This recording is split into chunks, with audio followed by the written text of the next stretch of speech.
अस्सलाम वालेकुम स्टूडेंट्स, उम्मीद है आप लोग खैरियत से होंगे और आपने अपने प्रीवियस लेक्चर्स को अच्छे से याद कर लिया होगा। आज केमिस्ट्री का लेक्चर नंबर 4A है, जिसमें हम chapter number 1 fundamentals of chemistry को फर्दर स्टडी करेंगे। हमारे आज के टॉपिक्स हैं एग्जाम्पल 1.6 एंड 1.7 जो कि न्यूमेरिकल्स हैं, हमने सॉल्व करने हैं। फिर हम टेस्ट योर सेल्फ को स्टडी करेंगे और कुछ एक्सरसाइज के शॉर्ट क्वेश्चंस को भी आज के लेक्चर में स्टडी करेंगे। स्टूडेंट, सबसे पहले एग्जाम्पल 1.6 को जो है वो सॉल्व करते हैं, जिसमें हमें स्टेटमेंट दी गई है calculate the number of moles, number of molecules and number of atom present in 6 grams of water. तो हम गिवन में लिखेंगे, हमें 6 ग्राम दिए गए हैं वाटर के। हमें पता है इसका फॉर्मूला क्या होता है H2O, तो हम उसके थ्रू मोलर मास को कैलकुलेट कर लेंगे। आपको एग्जाम्पल 1.2 और 1.3 में मोलर मास जो है वो कैलकुलेट करना सिखाया है। आपने नंबर ऑफ एटम्स को सिंपली एटॉमिक मास से मल्टीप्लाई कर देना है, और ये एटॉमिक मास आपको कहाँ से मिलेंगे? पीरियोडिक टेबल पेज नंबर 48 से।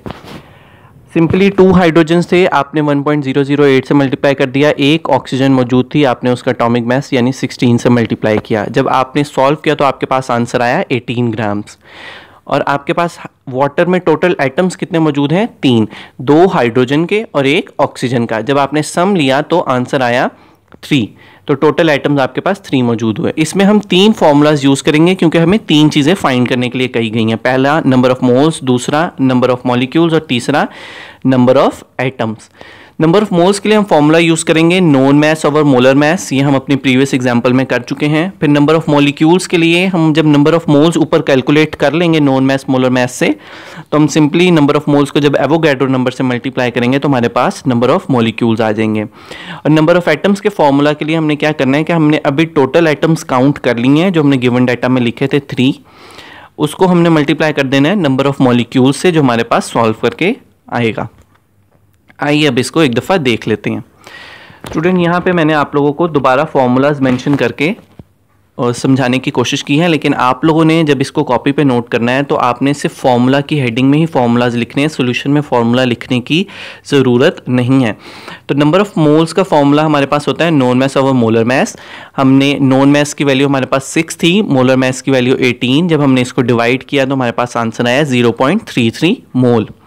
अब नंबर ऑफ मॉलिक्यूल्स का हमने फॉर्मूला भी पीछे लिखा, number of moles multiply by Avogadro number.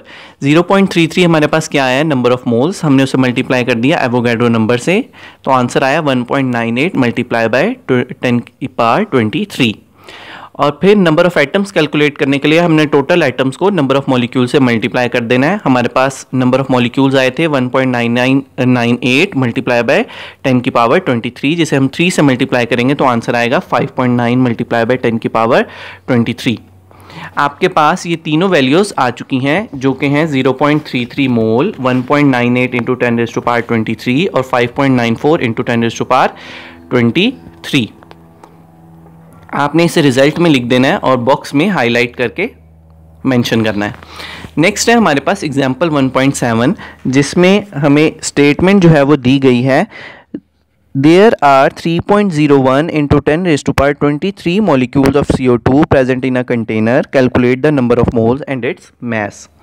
तो आपको नंबर ऑफ मॉलिक्यूल्स दे दिए गए 3.01 इंटू 10 रेज़ टू पावर 23 और मोलर मास कार्बन डाइऑक्साइड का आप लोग खुद कैलकुलेट कर लेंगे। कार्बन का हमारे पास जो एटम है वो 1 है और उसका एटॉमिक मास 12 है, प्लस ऑक्सीजन हमारे पास 2 मौजूद हैं और उसका एटॉमिक मास 16 है। वही एग्जांपल 1.2 और 1.3 आप पीरियोडिक टेबल पेज नंबर 48 को भी साथ साथ कंसीडर करेंगे। जब आप इसको प्लस करते हैं तो आंसर आएगा 44 ग्राम्स। आपने फाइंड क्या करना है? नंबर ऑफ मोल्स और मास। नंबर ऑफ मोल्स के लिए आप फॉर्मूला यूज़ करेंगे, जो आपको नंबर ऑफ मॉलिक्यूल्स दिए गए हैं उसे सिंपली एवोगैड्रो नंबर से आपने डिवाइड कर देना है। और जब आपने मास को फाइंड करना है तो आपने नंबर ऑफ मोल्स को उसके मोलर मास से मल्टीप्लाई कर देना है। पहला फॉर्मूला यूज़ करके नंबर ऑफ मोल्स निकाल लेते हैं। नंबर ऑफ मोल्स के लिए आप लोगों को वैल्यू दी गई है 3.01 इंटू 10 रेज़ टू पावर 23, जो कि नंबर ऑफ मॉलिक्यूल्स थे।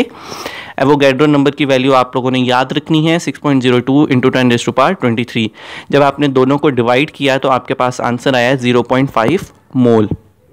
इसके बाद दूसरा हमें पार्ट दिया गया था मास ऑफ कार्बन डाइऑक्साइड। आपने फाइंड करना है कि आप उस रिएक्शन में कार्बन डाइऑक्साइड कितनी इस्तेमाल कर रहे हैं।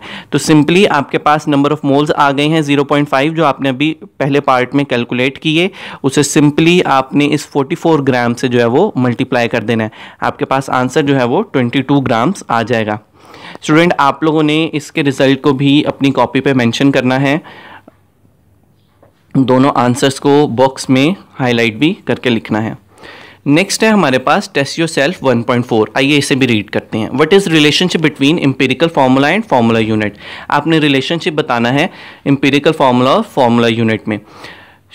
Empirical formula shows the number of atoms present in a molecule of a molecular compound, whereas formula unit shows the simplest whole number ratio of ions present in an ionic compound. Empirical formula of glucose CH2 shows the simplest ratio 1:2:1 of carbon, hydrogen, oxygen atoms respectively.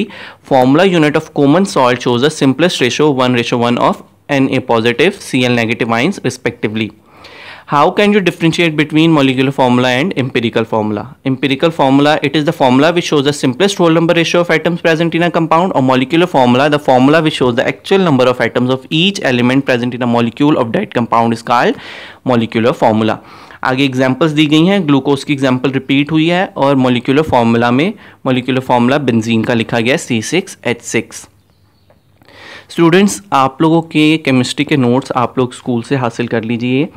आप लोगों के ये जो test yourself हैं आपके notes में solve करके दिए गए हैं, ये पेपर पॉइंट ऑफ व्यू से बहुत इंपॉर्टेंट होते हैं। तो आप लोग काइंडली अपने नोट्स को परचेज़ कीजिए ताकि आप इन क्वेश्चंस को जो है वो अच्छे से याद कर सकें। इसके बाद हमारे पास नेक्स्ट क्वेश्चन है, identify the following formula as formula unit और मॉलिक्यूलर फार्मूला। आप लोगों ने ये चीज़ याद रखनी है कि आपने दो चीज़ें सेपरेट करनी है, मॉलिक्यूलर फार्मूला और फार्मूला यूनिट। आपने इससे ये चीज़ भी ध्यान में रखनी है कि फार्मूला यूनिट हमेशा आयनिक कंपाउंड का होगा, यानी जो आयन से मिलकर बना है, और मॉलिक्यूलर फार्मूला हमेशा कोवलेंट कंपाउंड का होगा।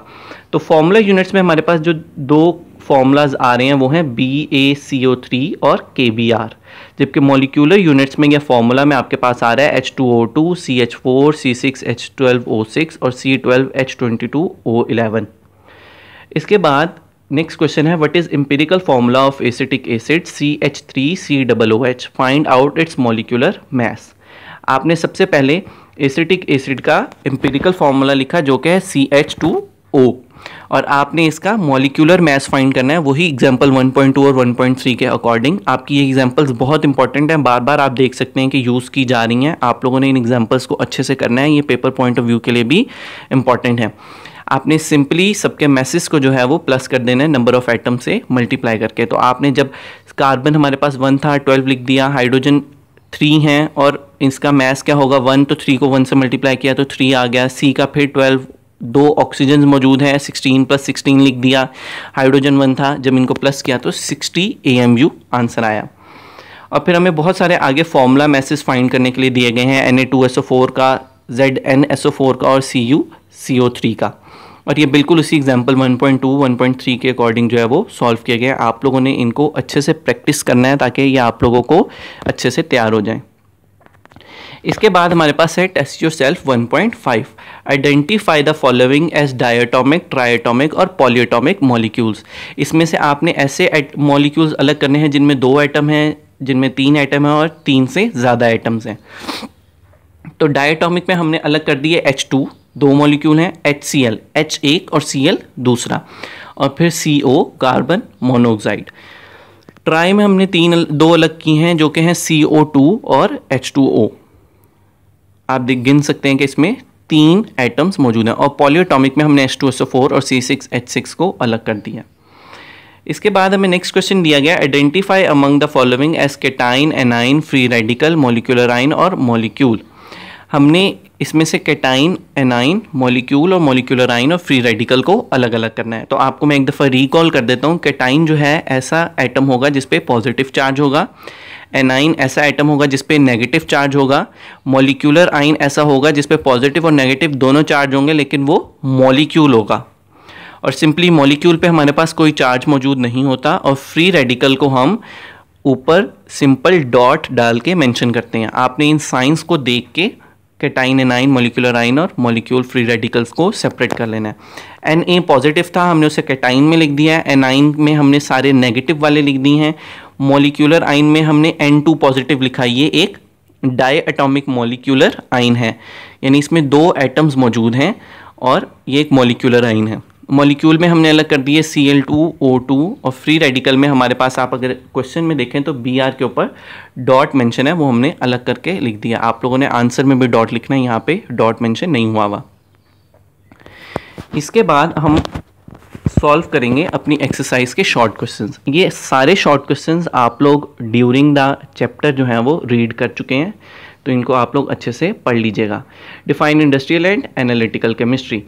The branch of chemistry that deals with the manufacture of chemical compound on commercial scale is called industrial chemistry. It deals with the manufacturing of fertilizers, textiles, soap, agriculture products, paints and paper etc. और जबकि analytical chemistry, it is the branch of chemistry which deals with the separation and analysis of a sample to identify its component. The separation is carried out prior to qualitative and quantitative analysis. Next है हमारे पास how can you differentiate between organic and inorganic chemistry. इसमें simply आपने दोनों definitions को box में बना के लिख देना है जिस तरीके से आपके सामने मेंशन की गई। It is a study of covalent compounds of carbon and hydrogen and their derivatives.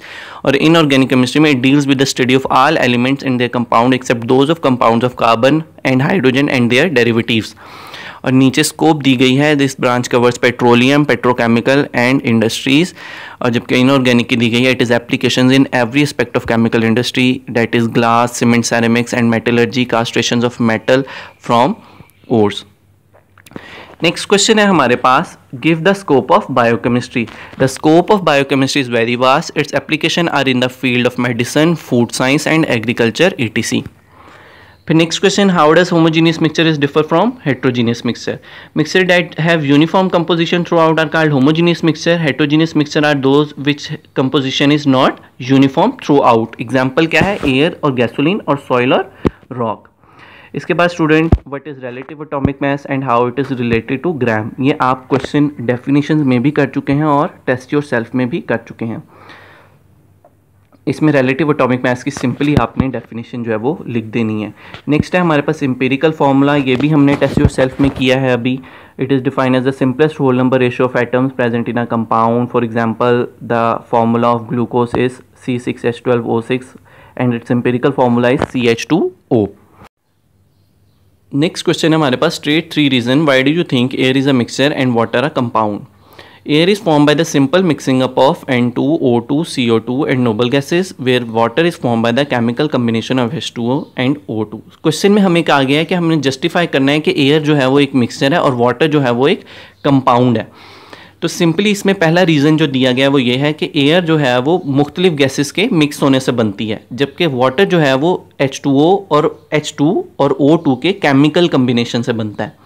फिर दूसरा पॉइंट बताया गया, it does not have any chemical formula whereas water has a chemical formula. Air का कोई chemical formula नहीं है क्योंकि उसमें मुख्तलिफ मैटर जो है वो मौजूद होते हैं, लेकिन जो हमारे पास वाटर है उसका एक केमिकल फार्मूला है जो कि H2O है, हमें सबको मालूम है। इसके बाद हमारे पास है, in air the component substances retain their own chemical identities any properties whereas in H2O the constituents that is hydrogen and oxygen gas lose their identity and water has entirely different properties. Air में सारी gases जो मौजूद हैं, जितने भी हमारे पास elements मौजूद होंगे वो सारे अपनी अपनी प्रॉपर्टीज़ शो करते हैं, जबकि वाटर में जब H2O और O2 का केमिकल रिएक्शन होता है तो वो अपनी अपनी प्रॉपर्टीज़ और आइडेंटिटीज़ को लूज़ कर देते हैं और बिल्कुल नई प्रॉपर्टीज़ देते हैं जो कि वाटर की प्रॉपर्टीज़ होती हैं। स्टूडेंट्स, आप लोगों को ये सारे क्वेश्चन नोट्स में अवेलेबल होंगे, आप लोगों ने नोट्स को परचेज़ करके इन क्वेश्चंस को अच्छे से याद करना है। एक्सरसाइज के शॉर्ट क्वेश्चंस क्योंकि नोट्स में अवेलेबल हैं तो आपको अब कॉपी पर लिखने की ज़रूरत नहीं है, लेकिन आपने एग्जाम्पल्स को और न्यूमेरिकल्स को अपनी कॉपी पर नोट डाउन करना है। उम्मीद है स्टूडेंट्स आप लोगों को आज का लेक्चर समझ आ गया होगा। अल्लाह आपका हामी नासिर।